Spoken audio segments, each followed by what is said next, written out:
어느 날 영국에 가면, 영국은 저는 가보진 않았지만 맨체스터라는 아주 유명한 도시가 있습니다. 이 맨체스터에 있는 그 해밀턴이라는 유명한 그 박사 사무실에 수척한 한 남자가 찾아옵니다. 이 해밀턴 박사는 정신과 의사였는데요. 이분에게 어떤 아주 허름한 한 남자가 왔습니다. 그래서 이 해밀턴 박사가 물었습니다. 어떻게 왔냐고. 그러니까 이 허름한 한 남자가 이렇게 얘기를 하는 거예요. 선생님, 저는 죽을 병을 앓고 있습니다. 그러니까 이 해밀턴 박사가 다시 질문합니다. 아니, 죽을 병이라니 무슨 병이 걸렸느냐고. 그러니까 이 남자가 다시 반문합니다. 다시 두 번째 답을 하는 거예요. 저는 제 주변에서 일어나고 있는 크고 작은 일들을 생각하기만 해도 내가 공포심에 사로잡혀서 견딜 수가 없습니다. 저는 지쳐 있습니다. 내게 있어서 즐거운 일이라곤 한 가지도 없습니다. 저는 어쩌면 자살할지도 모르겠습니다. 이때 이 말을 듣고 있었던 이 해밀턴이라는 정신과 의사 선생님이요, 이렇게 대답을 해줍니다. 그분에게, 선생님, 선생님의 병은 죽을 병이 아닙니다. 내가 비법을 한 가지 가르쳐 주는데 선생의 생활 방법을 바꾼다면 치료가 가능할 것입니다. 이 얘기를 듣고 있었던 이 허름한 아주 이 행태를 하고 온 사람이 다시 반문을 합니다. 그러면 어떻게 하면 내 모든 것들을 갖다가 치료할 수 있느냐고, 어떻게 바꾸면 되냐고 이렇게 질문하니까 이 해밀턴 정신과 의사가 이런 답을 줍니다. 오늘 저녁에 서커스 공연장에 가서 사람들을 웃기고 있는 천뜨기 어린 광대가 있는데 그의 이름이 누구냐면 그리발디인데, 그 그리발디가 나오는 서커스를 구경해 보십시오. 그러면 아마 당신의 우울증이 고쳐질 것입니다. 이 정신과 의사 선생님이 이런 삶의 문제를 가져온 사람에게 이렇게 대안을 제시했어요. 그런데 문제는 뭐냐면 이 얘기를, 이 해밀턴 정신과 의사 선생님의 말을 들은 이 한 사람이 너무나 표정이 굳어지고 괴로워서 한숨만 짓는 거예요.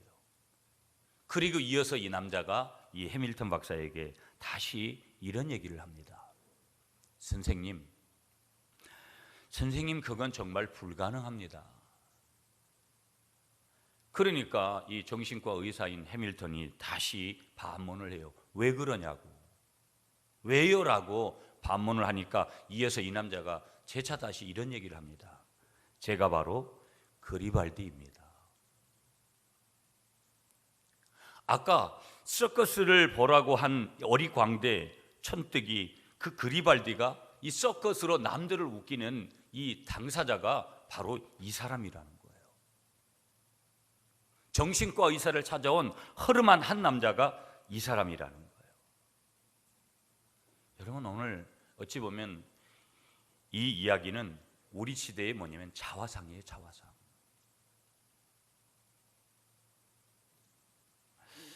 여러분, 상담적인 용어인데 번아웃 증후군이라는 얘기를 들어보셨는지 모르겠어요. 좀 설교 준비 때문에 그리고 설교의 주제를 좀 이렇게 하면서 제가 인터넷에서 조금 더 구체적으로 찾아보았습니다. 번아웃 증후군.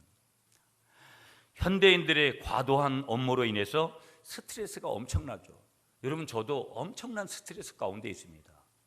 왜냐하면 어떤 일을, 비중도 있는 일을 시작하면 반드시 거기에는 엄청난 스트레스가 찾아오는 건 자연적인 거예요.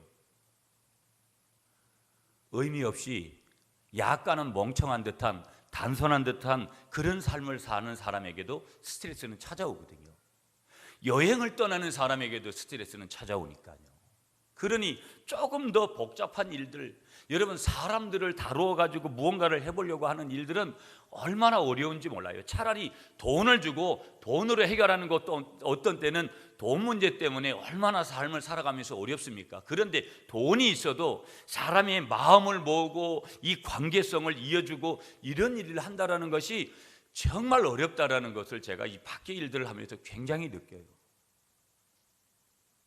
그래서 제가 여러분들에게도 저를 위해서 좀 많이 기도를 해야 된다는 것이 정말 필요하다고 제가 말씀을 누차 드리는 것이 거기에 있는 거거든요. 그러니까 현대인들은 엄청난 과도한 업무 때문에 스트레스가 증가하면서 직장인 가운데 약 85% 정도가 스트레스로 인한 번아웃 증후군에 시달리고 있다는 거예요. 직장인만 그러겠어요? 오늘 21세기를 살아가는 어느 누구도 이 스트레스군에, 다시 말하면 그래서 이 찾아오는 번아웃 증후군에 예외인 사람은 아마 아무도 없다고 생각해요. 집에 있는 사람은 집에 있는 사람대로, 직장을 찾아서 사업을 하는 사람은 사업을 하는 사람대로, 누구를 막론하고 남녀노소를 막론하고 누구에게가 다 찾아오는 불청객, 그게 바로 번아웃 증후군이라는 거예요. 그 중심에는 뭐가 있다라는 거예요? 스트레스가 있다라는 것이죠. 때문에 번아웃 증후군이 높은 관심을 오늘 이 시대에 끌고 있는데요, 이 번아웃 증후군이라는 것이 뭐냐면 현대 사회의 탈진 증후군이에요. 탈진하는 거. 다른 말로 하면 연소 증후군이다, 이런 뜻을 가지고 있는데 그런 신조어죠. 그런데 조금 더 구체적으로 말씀을 드리면 이런 거예요.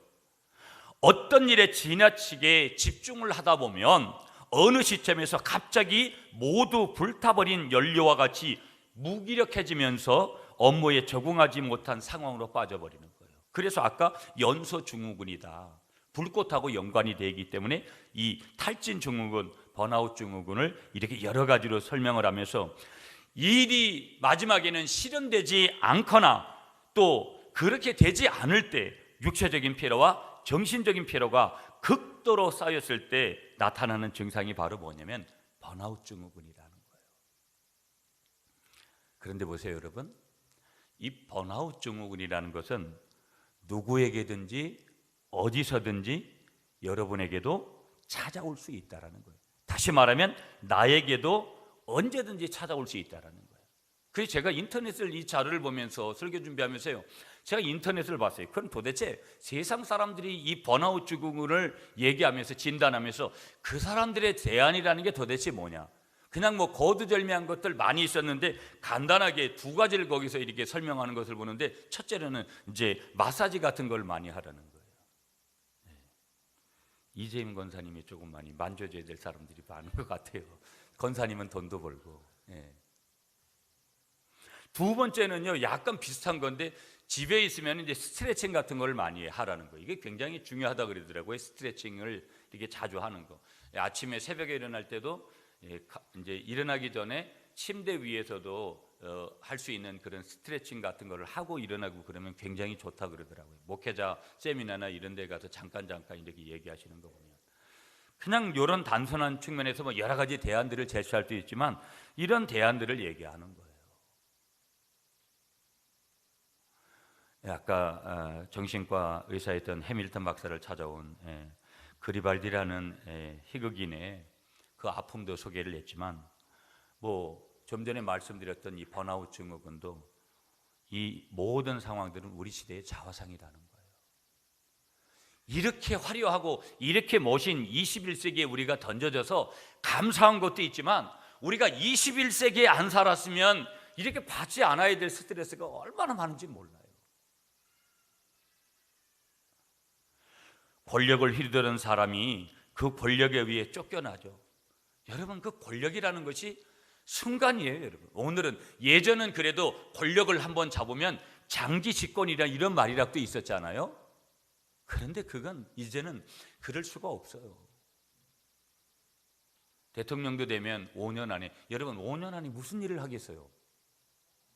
제가 지난 시간 저희 교회 12년을 뒤돌아봐도 물론 더 열심히 했어야 되지만 시간이 금방 가는 거예요. 그 5년 안에 무언가를 한다라는 거 참 어려운 거라고요.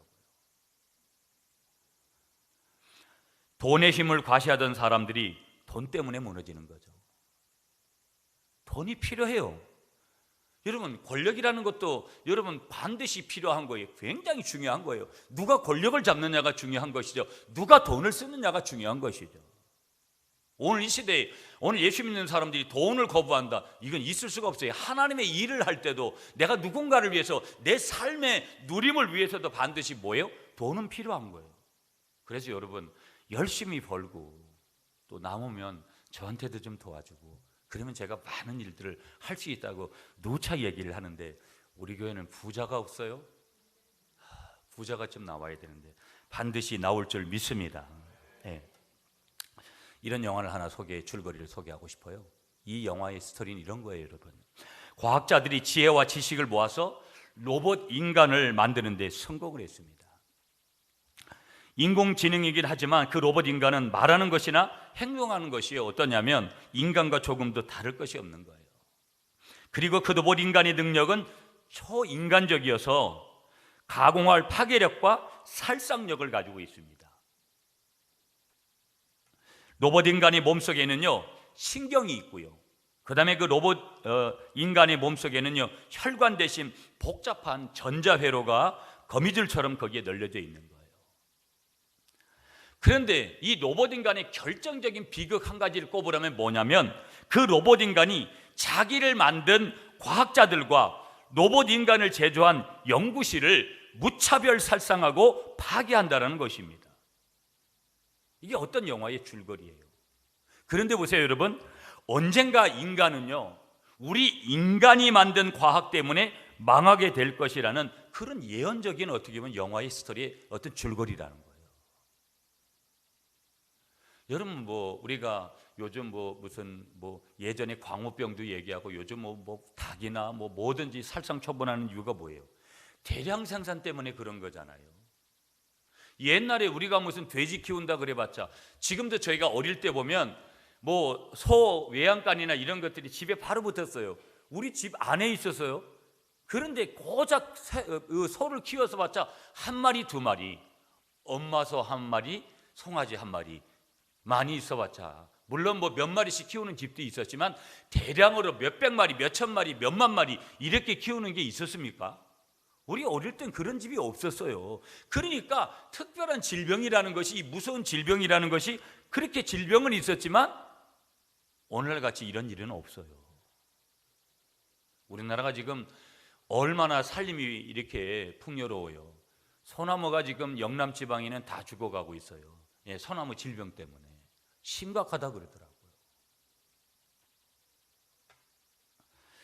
어찌 보면 여러 곳에서 인간이 과학의 힘을 빌려서 만든 것 때문에 인간이 무너져 내리는, 망하게 되어지는, 좀 전에 영화의 스토리도 그런 거지만 그런 일들이 얼마든지 우리의 삶에서 이미 일어나고 있는 거예요.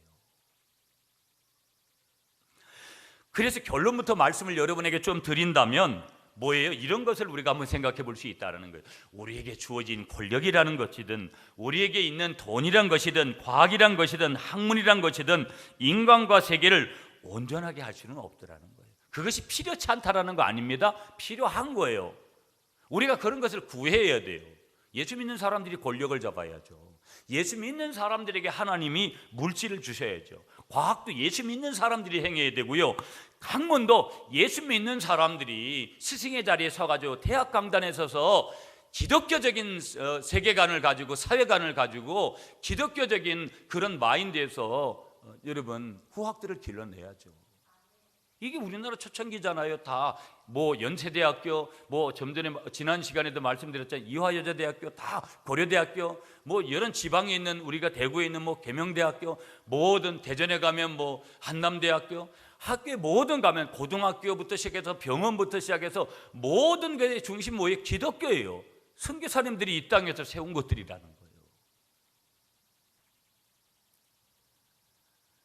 그러나 이런 것들이 우리 사람을 온전하게 할 수도 없고 우리의 삶을 온전하게는 할 수 없더라는 결론으로 우리를 인도하더라는 것이죠. 그런 것들은 그냥 인간의 삶을 보다 편리하게 만드는 수단이 될 수 있다는 거예요. 그러나 그런 것들이 인간의 삶을 새롭게 하거나 온전케 만들 수는 없더라는 것이 오늘 성경을 통해서 하나님이 분명하게 주시는 말씀이라는 거예요. 그래서 우리는 오늘 본문에 주목하지 않을 수가 없어요. 여러분, 오늘 본문 10절 말씀을 다 같이 한번 읽겠습니다. 여러분이 읽어주십시오. 베드로전서 5장 10절 말씀 시작.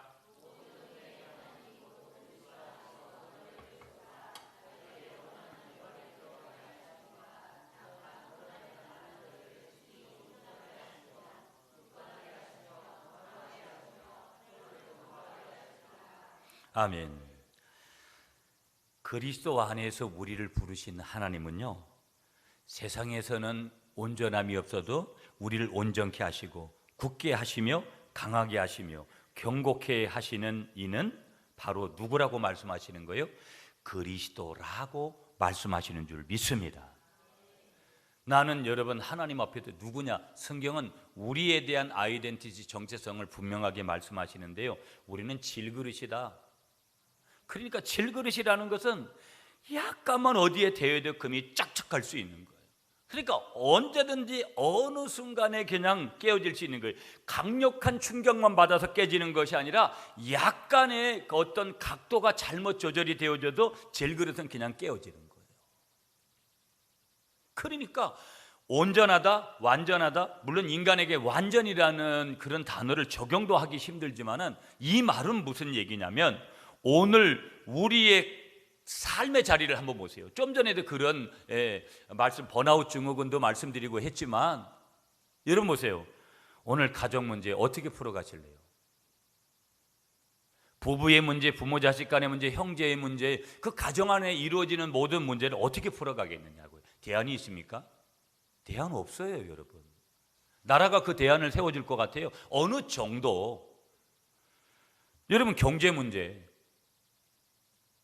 한치 앞이 어떻게 될지 모르는 거예요. 그러니까 우리는 어떻게 보면 인생을 조금 더 단순하게 살아야 되는 거예요. 너무 거두절미한 것을 갖다가 그렇게 하면 언제 충격이 너무 커요. 그러다 보면 그러니까 버릴 건 좀 버리고 그래야 되는데 그러지 못하는 거예요. 평생을 살 것 같이 그렇게 자꾸 그런 생각을 너무 지나치게 하는 거예요. 제가 이제 금요일 날 이제 인천에 동창회가 있어서 이제 50대가 됐으니까 50대를 맞이한 친구들을 좀 보고 와야 되겠다 그래서 친구들하고 이런 얘기를 했어요. 저희 친구들은 예수 안 믿는 사람들이 다 태반이에요. 장로 아들도 있고 다. 그런데 다 저하고 중학교 때 고등학교 다닐 때 학생의 일을 하고 그렇게 컸는데 저는 하나님의 은혜 가운데 여기 있지만 그 친구들은 예수를 아직도 안 믿어요. 그런데 이제 서서히 인생의 불꽃이 꺼지고 있다는 것을 감지하는 거예요. 내 인생이 지금 이렇게 가고 있구나 하는 것들을 지금 느끼는 거예요. 그리고 뭐를 발견한 줄 아세요? 얘들이 어디로 가야 될지를 잘 몰라요. 어느 정도 이제는 자주 성가해가지고 서울에 있는 친구하고, 이 친구는 이제 저하고 이제 여러 가지로 같이 이제 마음을 같이 했던 친구인데 학원을 17년 학원의 원장을 17년 하고 그다음에 이제 너무 학원 하는 게 힘들잖아요. 이제 큰 교회 섬기고 늘 신앙생활 살으려고 몸부림하는 그런 친구였는데 이번에 같이 가면서 서울에서 만나서 인천까지 지차 타고 가자고 그래서 한참 또 버스 타고 서울에 가가지고 옮겨가가지고 같이 타고 가면서 이런 얘기를 하는 거예요. 지금은 닭강정 아시죠? 닭강정에 장사하는데 하루에 매출이 처음에 200만 원에서 300만 원씩 올렸대요. 그래서 그때 내가 개척하고 있었는데 그 전에 한 번도 선교비도 안 보내주더라고요. 그래서 그렇구나. 여러분 하루에 200만 원, 300만 원이면 한 달에 얼마 벌겠어요? 지금은 한 2년쯤 했는데 지금은 좀 훨씬 많이 이렇게 떨어졌다고. 떨어졌는데도 보니까 하루에 100만 원 가깝게 매상 올리고 그렇게 하는 것 같아요. 그래서 그런 여러 가지들을 보면서 또 그런 것들이 항상 그렇게 매출이 그렇게 오르는 그렇지 않거든요. 올라갔다가 이렇게 내려오는 그런 일들이 있잖아요. 그러면서도 그 친구 역시도 어떤 경제적인 부분에 대해서 삶에 대해서 고민을 하더라고요. 우리들도 마찬가지잖아요. 경제 문제 심각한 거잖아요. 먹고 살아가는데 여러분 돈 문제라는 것은 결국 경제 문제하고 결부되는 거니까.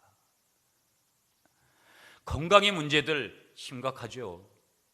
먹거리가 풍성한데도 진짜 건강을 위해서는 웰빙이라는 이 단어를 적용하기에는 참 어려운 거예요. 오늘날 얼마나 많이 속이는지 몰라요. 그런데도 너무 외식, 우리는 뭐 저부터도 거의 밖에서 먹는 걸 당연하게 여기잖아요. 사실은 건강에 전혀 도움이 되는 게 아닌데 우리 삶의 자리들이 그러다 보니까 여러분 미래의 문제들, 내일에 대한 문제들, 과연 우리 가정이, 우리의 삶이 내일이라는 게 과연 어떨까? 여러분 뭐 신앙의 문제들, 돌파구가 있느냐라는 거예요.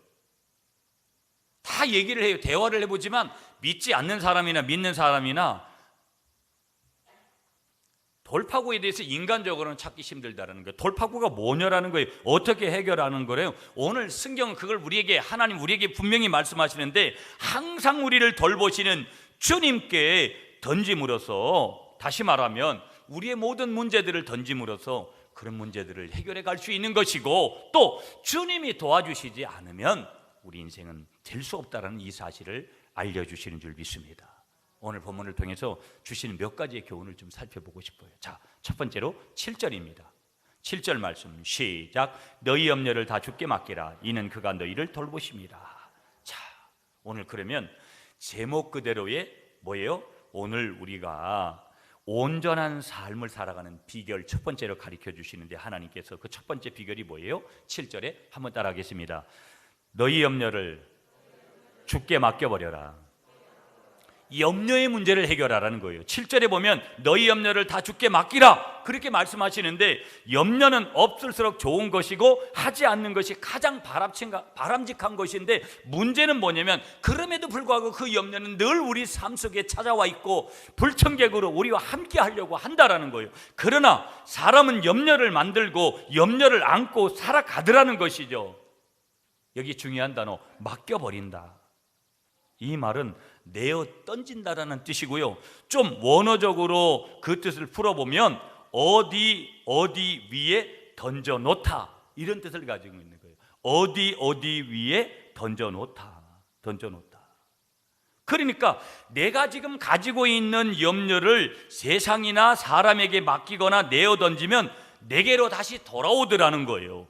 그러나 오늘 말씀에 대하는, 오늘 내가 온전한 삶을 살아가는 비결은 염려를 주님께 맡겨버리면 그것이 누구에게 돌아오지 않는다라는 거예요. 적어도 내게는 돌아오지 않는다라는 거예요. 세상에 그 염려를 맡기거나 사람에게 염려를 맡기거나 물질에게, 권력에게 그 염려를 맡기면 내게 다시 그런 것들이 피드백돼서 돌아오는데, 주님께 염려를 맡기면 그것이 내게 돌아오지 않더라는 거예요. 이게 영적인 비밀이고 이게 복음이에요. 이유가 뭐냐? 주님이 내 염려를 받아주시기 때문인 줄 믿습니다. 그래서요, 오늘 이 베드로 사도는 이런 거예요. 베드로는 지금 이 성도들에게 염려와 불안이 있으면 이렇게 하라는 거예요. 어떻게 하라는 거예요? 어떻게? 항상 우리를 돌보시는 주님께 던져버리심으로써 그 짐에서 벗어나라고 지금 권면하고 있는 거야. 왜 네가 염려하고 걱정하냐? 여러분, 염려하고 걱정할 일이 안 생겨요? 하루아침에 날벼락과 같은 그런 일을 우리는 끊임없이 지금도 경험하고 있고 내일도 끊임없이 그런 일은 우리에게 찾아오더라는 거예요. 날벼락과 같이 천천병력 같은 그런 말들이 우리에게 오더라는 거예요. 그러므로 우리의 실상은 하나님께 맡기기보다 어떤 거예요? 혼자 해결하려고 하는 그러한 실상이 훨씬 더 많아요. 돈으로 막아볼까? 사람 누구한테 부탁해볼까? 그래서 그 경향들을 조금 더 보면 다른 사람에게 던짐으로 이 더 큰 문제를 만들어내는 거예요. 책임 전가를 할 때가 있다는, 내가 이렇게 된 것은 너 때문에. 더 나아가서 어떤 사람의 문제가 생기면, 어떤 사람은 문제가 생기면 이런 거예요. 타입이 혼자 끙끙거리는 거예요. 머리 싸매고 그냥 혼자 끙끙거리면서 그렇게 하고 있는 사람이 있다라는 거예요. 그리고 어떤 사람은 다른 사람에게 가요. 이건 신앙인들에 해당되는 건데 그냥 하나님 아프고 뭐고 다 필요 없고 그냥 다른 사람만 찾아다니는 거예요. A라는 사람 찾아가서 노하면 실망해서 또 B라는 사람 가서 찾아가고 노하면 또 실망하고, 그래서 마지막에 가서는 뭐예요? 어떤 경우에는 심지어는 이제 내 생명을 끝내자, 안 그러면 뭐 같이 이렇게 저기할 바에 우리 가족 같이 다 죽자, 그래서 무슨 차 안에서 엉뚱한 짓을 하고 뭐 강에 뛰어들고 뭐 이런 것들을 하잖아요. 이해해야 돼요. 사람이 오죽했으면 그럴 수 있까 이해해야 되지만 또 한편에서는 그건 너무 어리석은 행동이라는 거예요. 그러나 그런 일들은 예수 믿으나 예수 안 믿으나 언제든지 우리의 삶에 오더라는 거예요.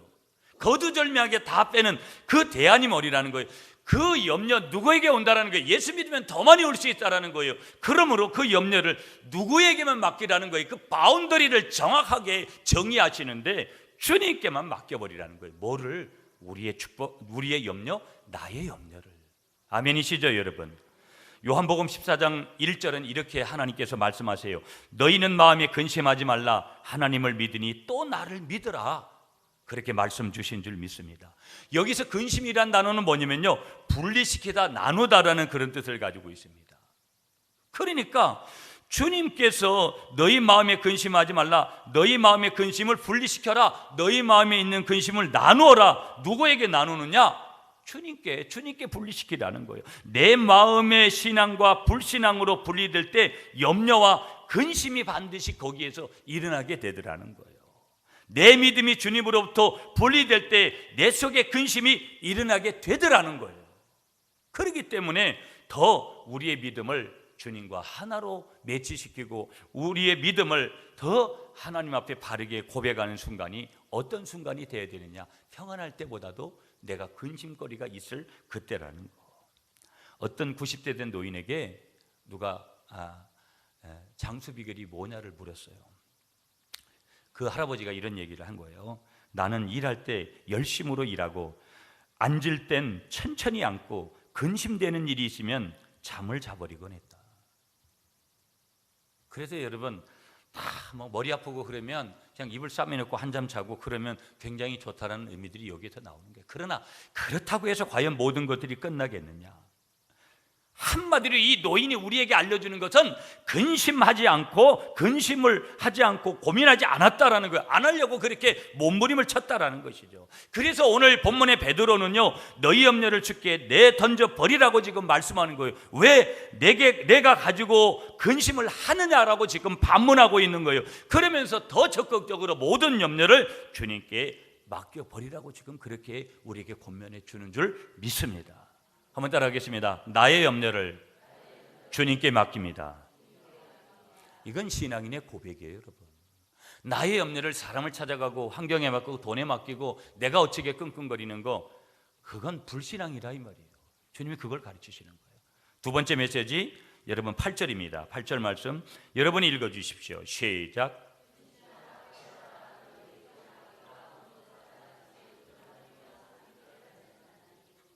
아멘. 두 번째로 대안을 하나 제시해 주시는데 한번 따라하겠습니다. 마귀를 대적하라. 8절을 보면 근신하라 깨어라 너희 대적 마귀가 우는 사자같이 다니며 삼킬 자를 찾나니 9절에도 보시면 너희는 믿음을 굳게 하여 그를 대적하라. 그러니까 누구는 대적해야 되는 거예요? 마귀는 대적하라는 거예요. 이 점을 우리가 주목해서 봐야 되는데 대적한다라는 것은 법정 용어예요. 이거는 법정에서 나에게 불리한 쪽에 서서 증언하고 대적하는 것을 의미하는 거예요. 그러니까 나에 대해서 불리하게 그렇게 증언하고 하는 그런 우는 사자와 같은 존재, 마귀의 존재는 대적해야 된다. 더 중요한 말씀 뭐냐? 우는 사자같이라고 했는데 마귀는 그 잔인성이 얼마나 대단한 것인지 이렇게 표현하는 거예요. 여러분 보세요. 사자는 얼마나 잔인합니까? 얼마나 무서운 거예요. 그러니까 사자를 표현하는 것은 이 마귀의 잔인성이 얼마나 대단한 것인지를 표현하기 위해서 거기에다 사자를 끌어들인 거예요. 그러니까 마귀에게 잘못 걸리면 잔인하게 비참하게 우리가 축복을 받아야 될 존재가 저주로 바뀌고 만다 이 말이에요. 이걸 지금 지적하고 있는 거예요. 그래서 세 가지 사단이 우리를 시험한다. 세 가지로다가 시험을 하는데요. 첫째는 뭐냐? 첫째는 창세기 3장에 가보면 강교한 뱀으로 우리의 감각을 속이고 미각과 시각을 속이더라는 거예요. 뭐가? 사단이, 마귀가. 그래서 창세기 3장에 가보면 그 마귀의 시험에 빠진 한 여자, 수요일에도 했잖아요. 하와가 먹어서는 안 될 선악과를 바라보았을 때 성경은 그가 보고 있는 내용을 그 6절 말씀에서 이렇게 표현하고 있어요. 창세기 3장 6절에서 여자가 그 나무를 본 적 먹음직도 하고 보암직도 하고 지혜롭게 할 만큼 탐스럽기도 한지라.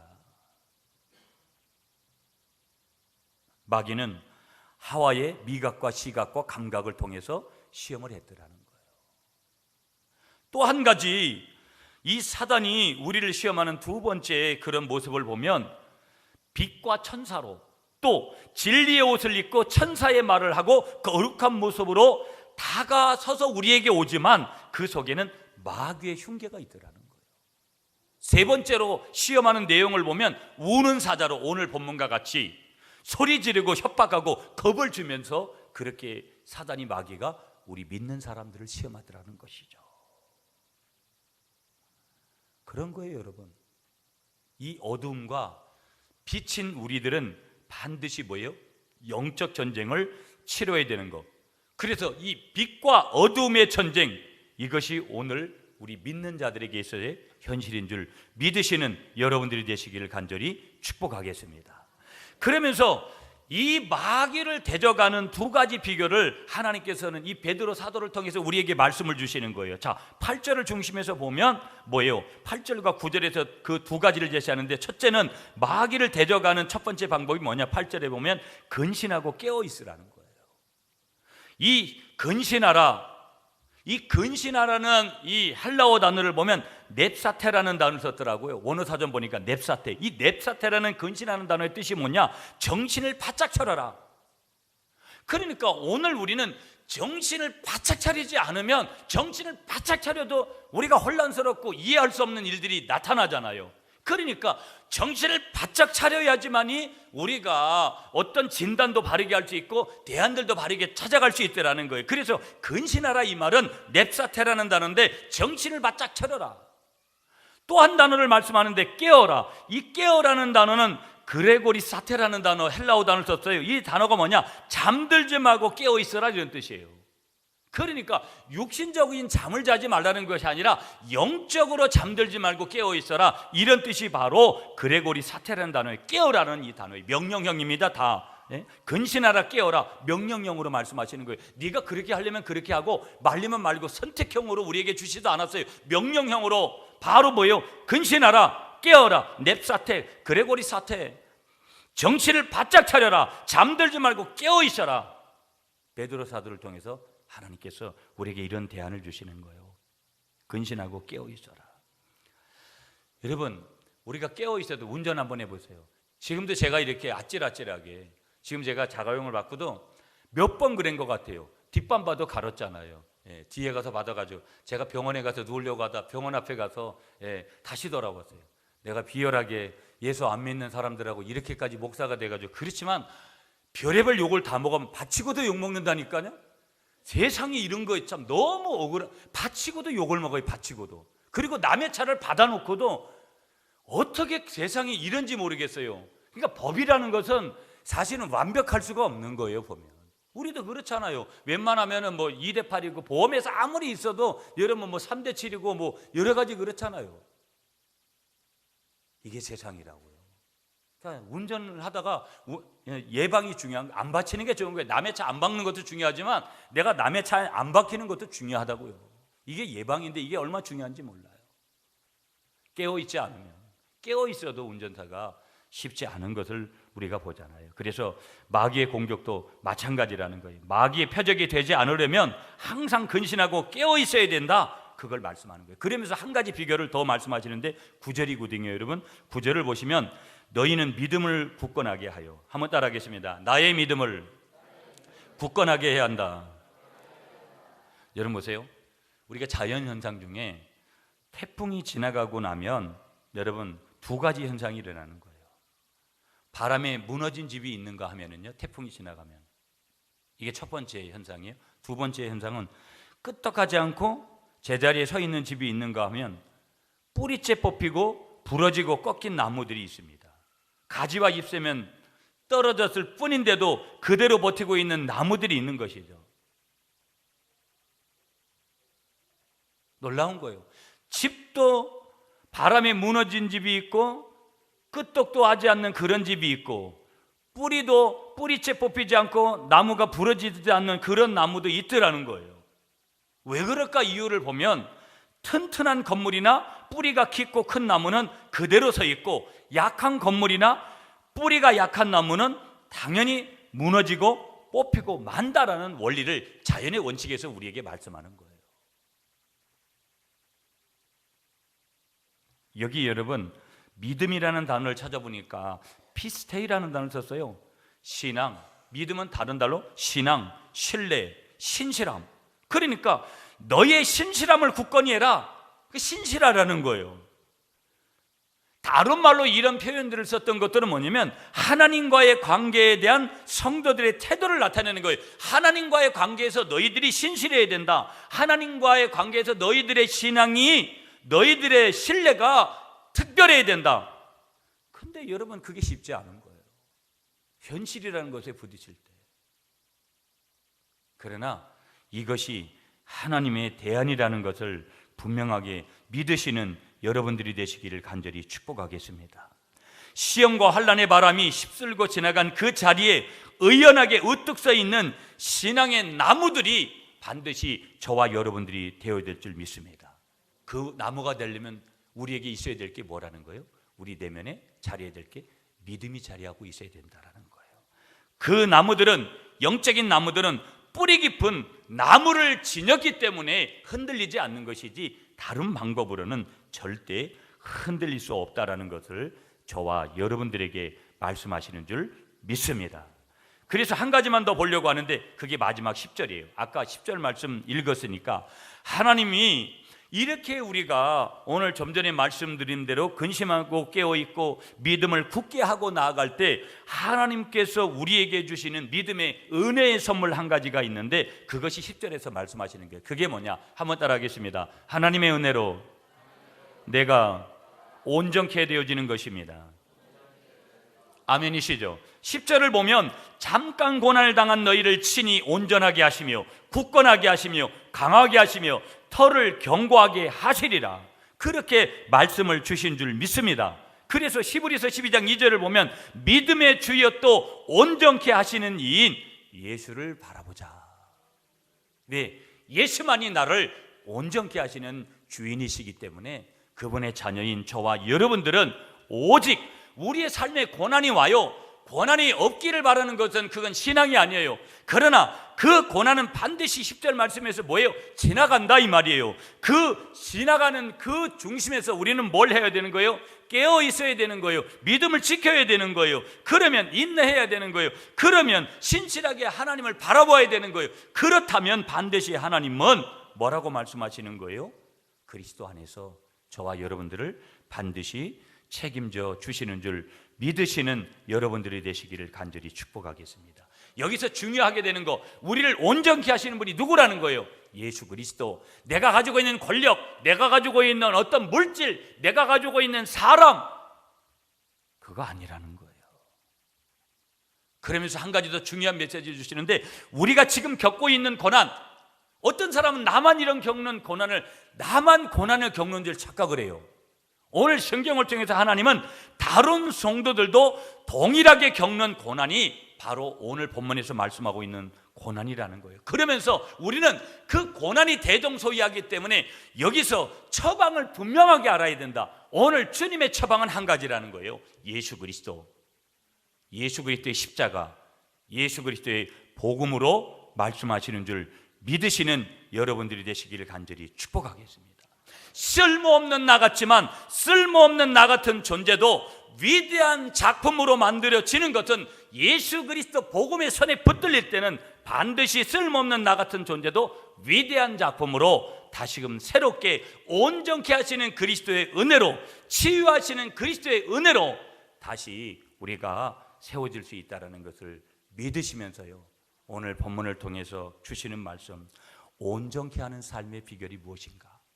오늘 주셨던 그 말씀을 붙들면서 오직 예수 그리스도 안에 있을 때 복음의 능력으로 우리가 온전한 삶을 이기고 고난 속에, 역경 속에, 아픔 속에 있는 현실을 이긴다라는 것을 기억하면서 날마다 이 주님을 바라보고 온전한 축복의 삶을 찾아가시는 여러분들이 되시기를 간절히 축복하겠습니다.